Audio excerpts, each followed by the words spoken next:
मुझे मौत से कोई डर नहीं लगता, लेकिन मुझे मरने की भी कोई जल्दी नहीं है, क्योंकि मरने से पहले जिंदगी में बहुत कुछ करना बाकी है। ऐसा कहना है महान और अद्भुत वैज्ञानिक स्टीफन हॉकिंग का, जिसके शरीर का कोई भी अंग काम नहीं करता।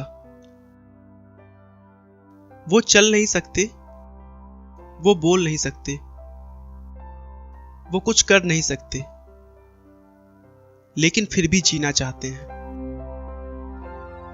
स्टीफन का कहना है कि मृत्यु तो निश्चित है, लेकिन जन्म और मृत्यु के बीच कैसे जीना चाहते हैं वह हम पर निर्भर करता है।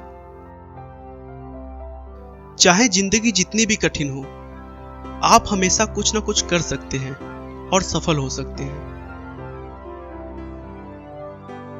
स्टीफन का जन्म 8 जनवरी 1942 में इंग्लैंड के ऑक्सफोर्ड शहर में हुआ था।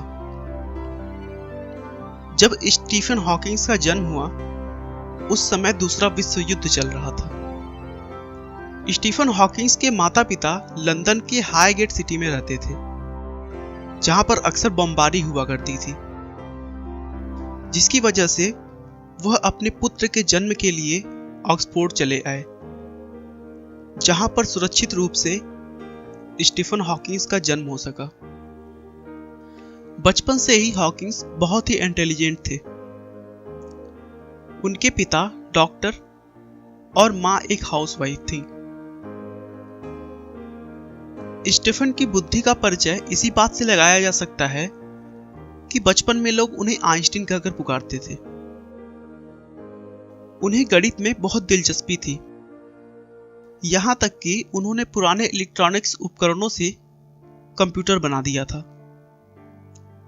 17 वर्ष की उम्र में उन्होंने ऑक्सफोर्ड यूनिवर्सिटी में प्रवेश ले लिया।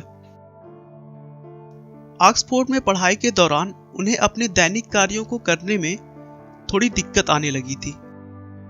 एक बार स्टीफन छुट्टियां मनाने के लिए अपने घर पर आए हुए थे, तभी सीढ़ियों से उतरते समय वो बेहोश हो गए और नीचे गिर गए।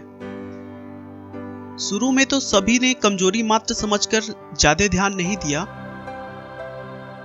लेकिन बार बार इसी तरह के बहुत से अलग अलग प्रॉब्लम्स होने के बाद जांच करवाया तो पता चला कि उन्हें कभी न ठीक होने वाली बीमारी है, जिसका नाम न्यूरॉन मोर्टार डिसीज था।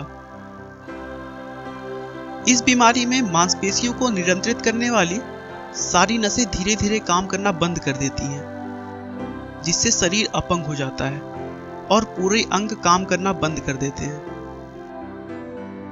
डॉक्टर का कहना था कि स्टीफन अब सिर्फ 2 वर्ष और जी सकते हैं, क्योंकि अगले 2 सालों में उनका पूरा शरीर धीरे धीरे काम करना बंद कर देगा।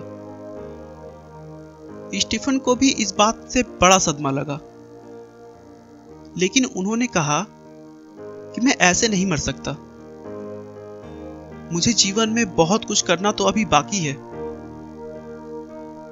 स्टीफन ने अपने बीमारी को दरकिनार कर तुरंत अपने वैज्ञानिक जीवन का सफर शुरू किया और अपने आप को पूरी तरह विज्ञान को समर्पित कर दिया। धीरे धीरे उनकी ख्याति पूरी दुनिया में फैलने लगी। उन्होंने अपनी बीमारी को एक वरदान के रूप में समझ लिया था, लेकिन वहीं दूसरी तरफ उनका शरीर भी उनका साथ छोड़ता चला जा रहा था। धीरे धीरे उनका बायां हिस्सा पूरा काम करना बंद कर दिया। बीमारी बढ़ने पर उन्हें व्हीलचेयर का सहारा लेना पड़ा। उनकी ये चेयर एक कंप्यूटर के साथ बनी है, जो उनके सर, उनकी आंखों और उनके हाथों के कंपन से पता लगा लेती है कि वो क्या बोलना चाह रहे हैं। धीरे धीरे स्टीफन का पूरा शरीर काम करना बंद कर दिया था, लेकिन उस बीमारी में एक प्लस पॉइंट भी था कि इस बीमारी से स्टीफन सिर्फ शारीरिक रूप से अपंग हो रहे थे, ना कि मानसिक रूप से।